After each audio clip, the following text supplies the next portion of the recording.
Guys आप दोनों ना बात करो, एक बॉस का कॉल आ रहा है, मैं अटेंड करके आता हूँ 1 मिनट में। हाँ ओके ठीक है।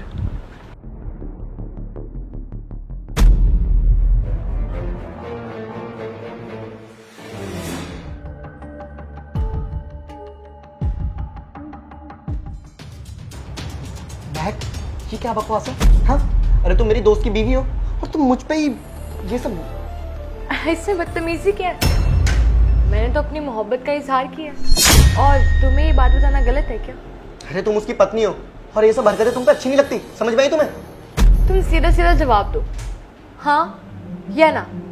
अब मैं भी एक लड़की हूँ, मेरी भी कुछ ज़रूरतें हैं। अब मैंने तुम्हें इस बारे में बोल दिया तो कुछ गलत तो नहीं किया ना। और वैसे भी सौरभ तुम्हारे ऊपर कभी शक भी नहीं करेगा। सोच लो, ये ऑफर ज़्यादा टाइम नहीं चलेगा। नहीं नहीं, ये सब बहुत ज्यादा गलत है, समझी? तुम मेरे दोस्त को धोखा दे रही हो।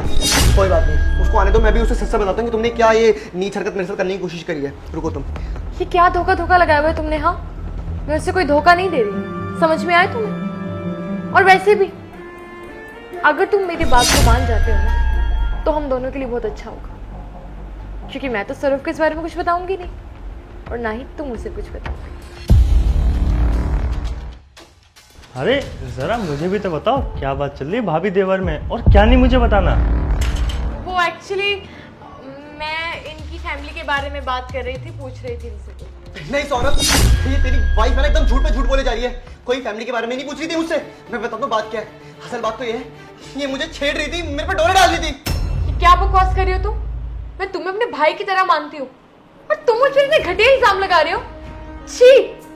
अबे ओए, ये कैसी बकवास कर रहा है तू? कोई अपनी भाभी से ऐसे बात करता है और ऐसा इल्जाम लगाता है? अच्छा भाई, तुझे ना मेरी बात का यकीन नहीं होगा। मुझे पक्का विश्वास है कि तू मुझे पे विश्वास ही नहीं करेगा। रुक जा, मैं तेरे को दिखाता हूँ इसने मैं भी क्या क्या लिख कर मेरे को भेजा है। ये देख, अपनी बीवी की करतूतें। मैं तुमसे प्यार करती हूँ, मेरा बॉयफ्रेंड। सौरभ, तुम अपने दोस्त की बात पर यकीन कर रहे हो? मैं तुम्हारी बीवी हूँ, तुम मुझ पर यकीन करो। ये देखो, ये तो हैंडराइटिंग में मेरी नहीं है। तुम्हारा दोस्त झूठ बोल रहा है, क्योंकि हम दोनों को अलग करवाना चाहता है। ये तुम्हारा दोस्त है। शांत हो जाओ, मैं जानता हूँ ये किसने लिखा और किसने नहीं लिखा। मुझे पागल बनना बंद करो। भाई, मैंने तुझे कब से ये बात बताना चाहता था। अरे ये तेरी बीवी है ना, मुझे गलत गलत तरीके से टच करेगी। मैं पता नहीं कब से टच कर रही थी, मेरे को तो समझ ही नहीं आता। लेकिन अब तू आ गया ना, और तूने ये चीज भी देखी इसके रंग हाथों। क्यों झूठ बोल रहे हो? तुम चाहते क्या हो? देखो सौरभ, मैं झूठ नहीं बोल रही हूँ। मैंने ये कुछ भी नहीं किया, ये झूठ बोल रहा है। पता नहीं क्या चाहता है ये, पर मैंने ये सब नहीं लिखा। मैं तो सिर्फ तुमसे प्यार करती हूँ ना। सुनो मैडम, एक ना मेरी बात कान खोल के सुन लो। आपको ना सिर्फ अभी कुछ ही महीने हुए यहाँ पर आए हुए। मेरी और इसकी दोस्ती ना बचपन से है, समझे? आप ना ऐसे हमारे बीच में ना दवा नहीं डाल सकते, समझ पाई तुम्हें? और भाई, मेरी तो तू बात मान, इसको तो अभी छोड़ दे यार। ये तेरे लिए ठीक नहीं है, ये रॉन्ग है। हाँ भाई, तो बिल्कुल सही कह रहा है। इसको तो मुझे छोड़ना ही पड़ेगा, क्योंकि इसके अंदर कुछ ज्यादा ही जवानी झलक रही है। मुझे ना तुम्हारे बारे में सब कुछ पहले से ही पता था, और ये लेटर ना तुमने ही हर्षित को दिया है। और तुम्हारे ऊपर नजर रखने के लिए मैंने घर के अंदर सीसीटीवी कैमरा लगा रखा, वो देखो। और मुझे पता था कि कोई लड़का आएगा घर में और तुम पक्का ऐसी हरकत करोगे, इसलिए मैंने अपने दोस्त को यहाँ पे बुलाया।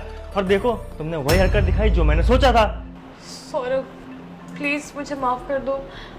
मुझसे बहुत बड़ी गलती हो गई, लेकिन आई स्वेयर मैं आज के बाद दोबारा कभी ऐसा नहीं करूंगी। प्लीज मुझे माफ कर दो, एक लास्ट चांस दे दो मुझे प्लीज। मैं तुम्हें माफ नहीं कर सकता, क्योंकि जो तुमने गलती करी ना, उसकी कोई माफी नहीं है। तुमने हमारे रिश्ते को तो खराब किया ही किया, बल्कि हमारी दोस्ती के रिश्ते को भी खराब करने की कोशिश की है।